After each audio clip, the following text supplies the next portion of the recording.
Hi there, I'm Rebecca and a really warm welcome back to my channel, PumpkinBecki. In this week's video we're going to start looking at my bonsai trees in a bit more depth. Let's get started.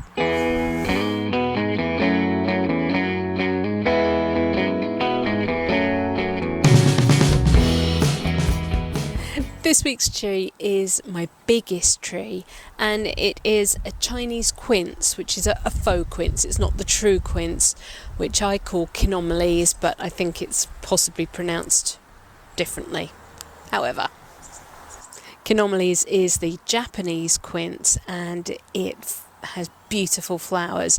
I have one in my collection which I actually dug out of my front garden. It was part of what we inherited when we bought our plot of land to build on, and it drove me crazy because it just kept coming back and coming back and coming back, and I kept digging the darn thing up and trying to get rid of it. And then I thought, why am I fighting this? Why don't I dig the whole thing up properly and make a bonsai from it? And it's lovely, and here's a photo of it now.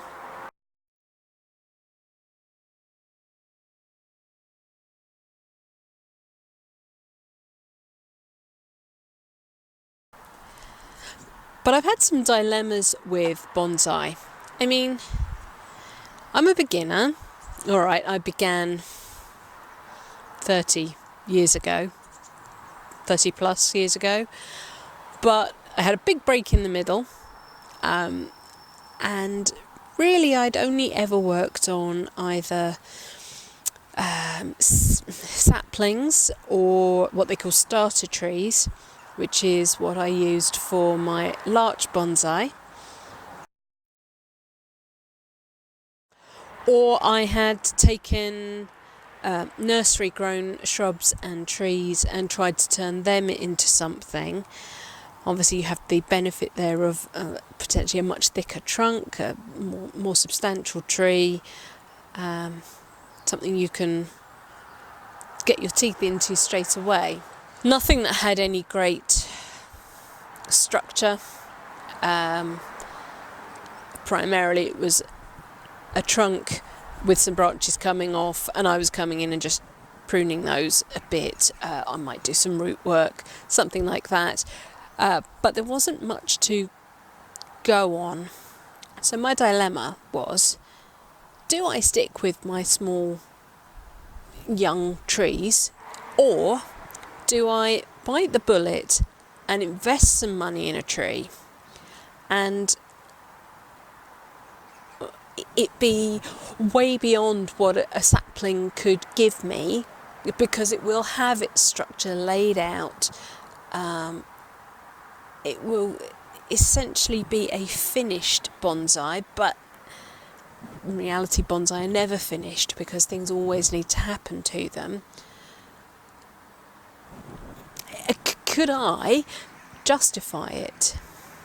Was I proficient enough to handle a tree that had age and ramification and all these things that you aspire to with bonsai, but I couldn't achieve with young trees? If I got my hands on a big old tree, was I just going to ruin it? I didn't know, and I set out with the idea of maybe buying something that would take me on a journey that I could learn from, because when you look at a tree that has been done professionally, you can see how they've developed pads and laying out the primary, secondary, tertiary growth. The advantage I have now over my younger self is that I have my own money. I earn my own money.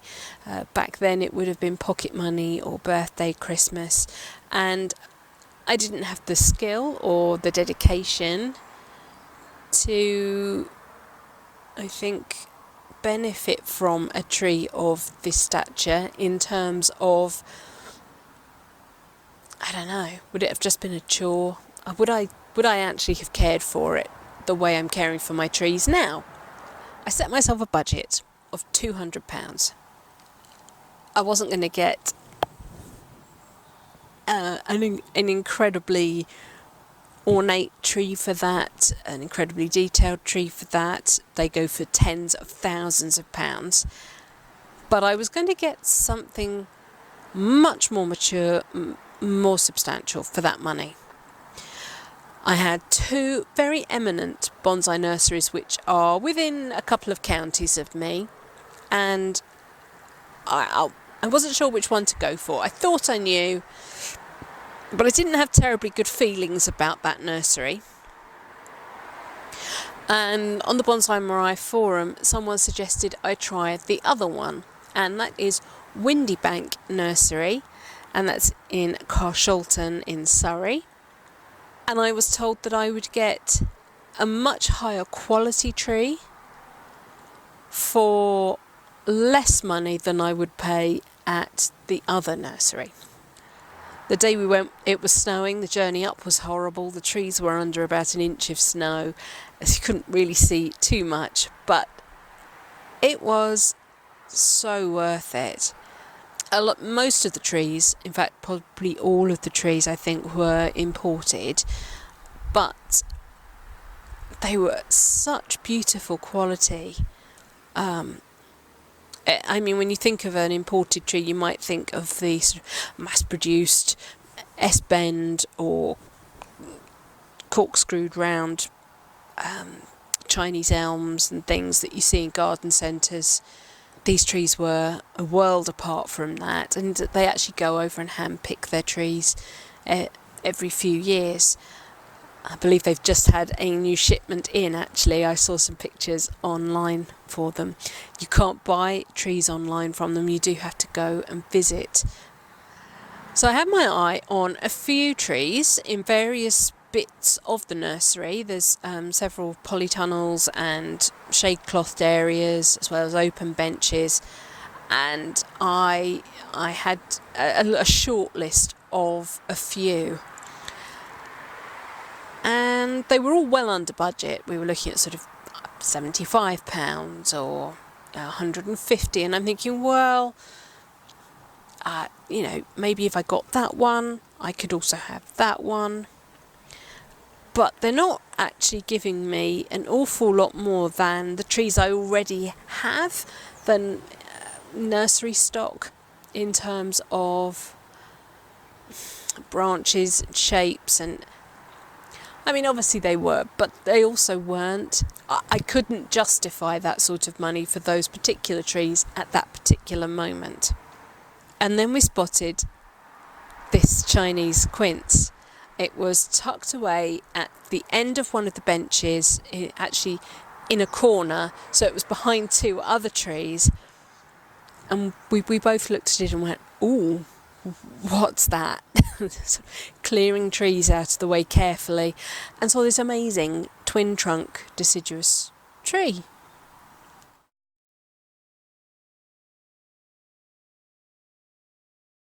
And I fell in love with it. I fell in love with the mottled bark. I fell in love with the twig structure. Obviously it had no leaves on it. So I had no real idea of what it was going to look like as a mature tree, or even come the spring-summer season once the leaves had pushed out. But I really liked its structure, and I felt that I could potentially learn from how it had been laid out. Hands up, this tree did not cost me £200. It cost me £350. But I believe it was worth it. I'm not going to lie to you, the first time I pruned a branch, I am learning so much from watching Bonsai Mirai videos. I am a member. I have signed up, so I pay for a monthly subscription to them as well.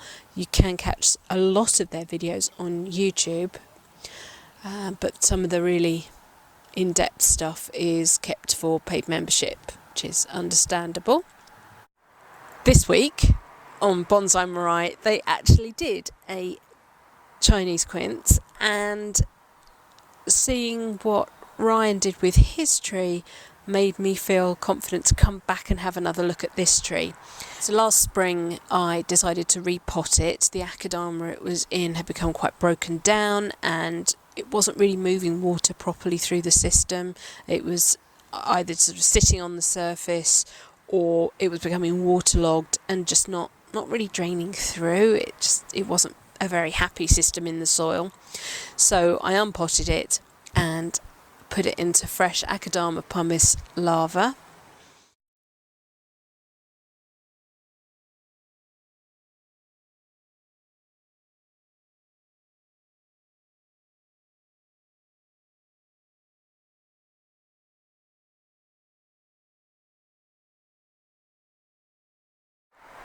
Oh, that's a slightly rougher texture and more for a tree that is in development than refinement, and I think that's probably actually where this tree is. It's not a highly refined tree with lots of ramification.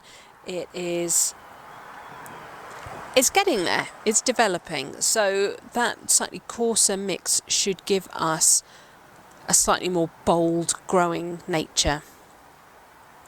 Now the Chinese Quince gets very lignified very quickly, so a lot of these branches are very thick and feel somewhat brittle. They'll be an awful lot more brittle once the leaf is out, but at the moment it's all full of sugars and carbohydrates and these things to help it go in spring, and it's stored all those over winter, and the tree is now releasing those up, and that's what's helping the buds push out. A couple of weeks ago, before the buds had broken this much, I actually went round and took off most of the terminal buds so that I could remove the auxin, which is a hormone that forms at the tips of all the branches, and it encourages that branch to carry on growing. If you pinch that out or cut it off, you take the auxin away, and it encourages the other hormones to make buds further down the branch burst forward, and you start to get your ramification that way. Otherwise you just end up with great long singular branches. So I did that a couple of weeks ago before the buds started to really break. We're now beyond the stage where we can do any pruning for this part of the season. Once the first flush of leaves have pushed out and they've formed a cuticle and the leaves have hardened off, that's when you can come back in and do another pruning. But for now, what we can do is try and shape some of the branches with some wire to try and temper the vigour.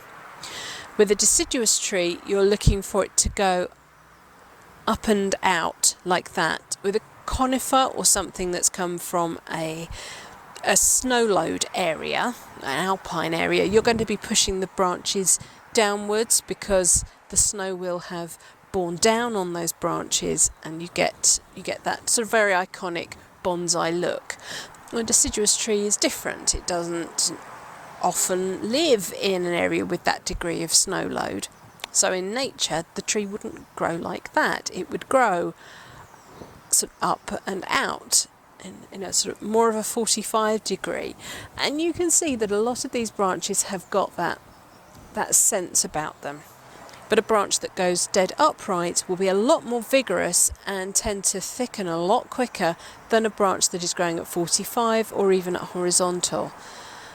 I'm procrastinating. Let's get started with some wire.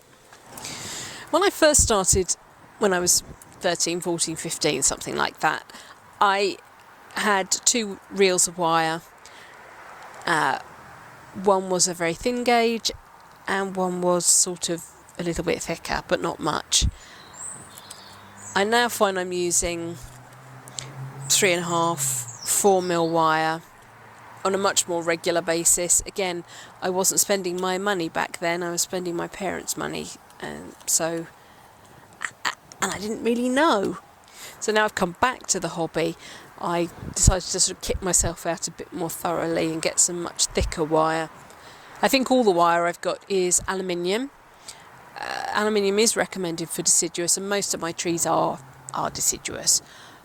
But it has its limitations when you want to do big bends in trees. We're not going to be striving for any big bends in this tree because it's too lignified. If I bend it too hard, then it's just going to break. This is the established front of the tree, and that's because you get the clearest view of the trunk line once it's leafed out. Now I rotate it. This is the back of the tree. We have branches that sit here on the front line of the tree and disrupt your view, so that's not the ideal look you have for the front of a bonsai tree. But what they do at the back is they help fill spaces and give the tree a real sense of depth. Otherwise it can become a bit two-dimensional if you've only got branches on the sides rather than the front and back as well. And you always have to think of your tree in 3 dimensions. There's a couple of ways to establish whether you're going to be using the right thickness of wire for your tree. One of those is, does the wire bend or does the branch bend? And you take a length of wire and push it against the bit you want to move, and you can see that bends. But if I push it against this higher, more flexible branch, then it doesn't. So I can see here that my 3.5mm wire will move this branch much better than I think this might be a 2mm wire. So we always wire 2 branches at the same time. I am not an expert at wiring, so please just don't. We apply the wire to the area that we want to bend, and Ryan always says to use more like a 50 to 60 degree turn as opposed to the 45 degrees, which is the sort of traditional twist. If the tree was in leaf, make sure you're not squashing any leaves. Be careful of buds.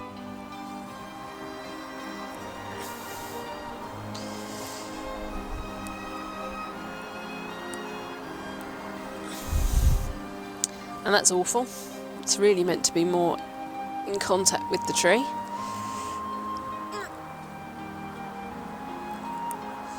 And then keeping a hand on the tree,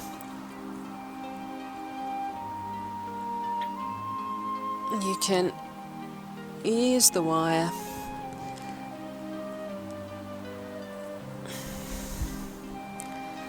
to move the branch.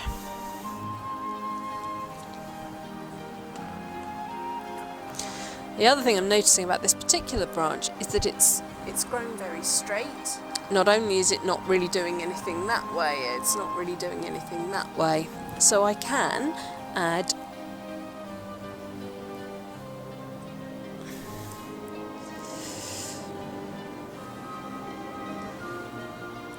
some senses of movement to it.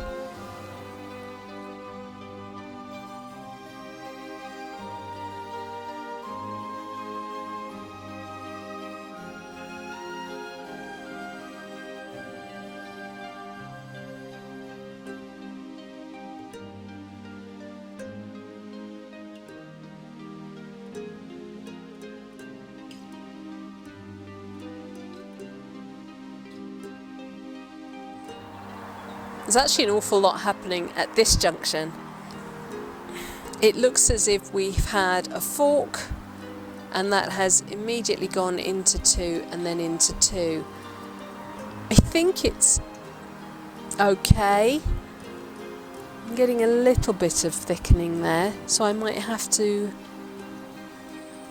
just think about whether I need all this growth. Maybe this top one comes off, because it is considerably thicker than the others and it's adding to an already quite heavy crown. And as soon as you get several branches forking in one area, you will get an excess of growth. And you can just about see that the 4 pieces of wood combined there are thickening that a bit too much. So I might need to look at that one. This one's still bugging me, and I just don't know whether to take it off now. I think if it was much later in this bud push I wouldn't, but I think I'm going to.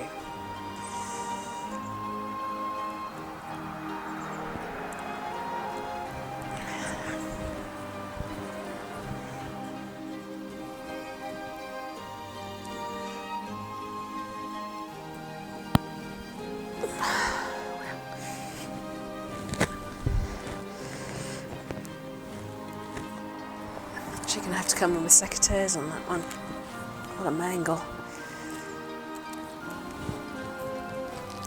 There we go. And that's helping me to see how straight this one has become by taking that branch out.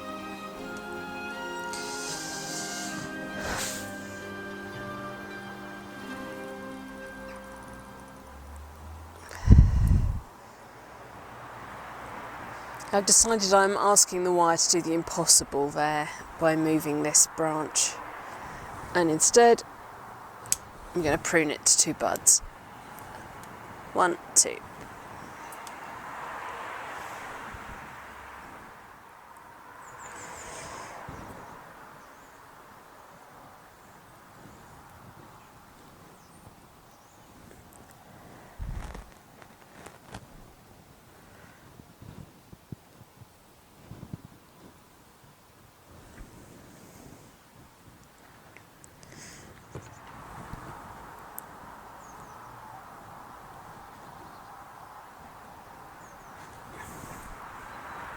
So I've managed to move some branches out of a more vertical position and into heading towards a more horizontal position.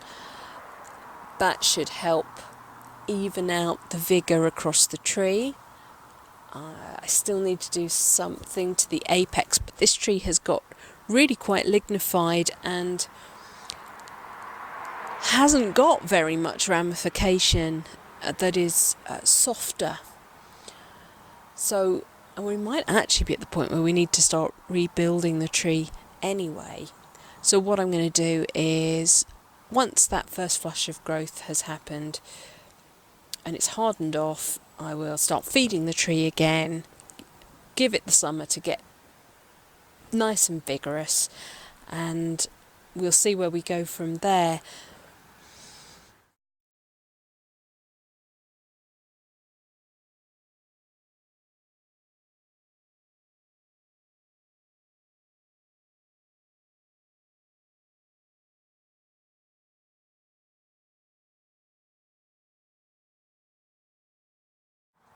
Hopefully it won't object too much to the work I've done today.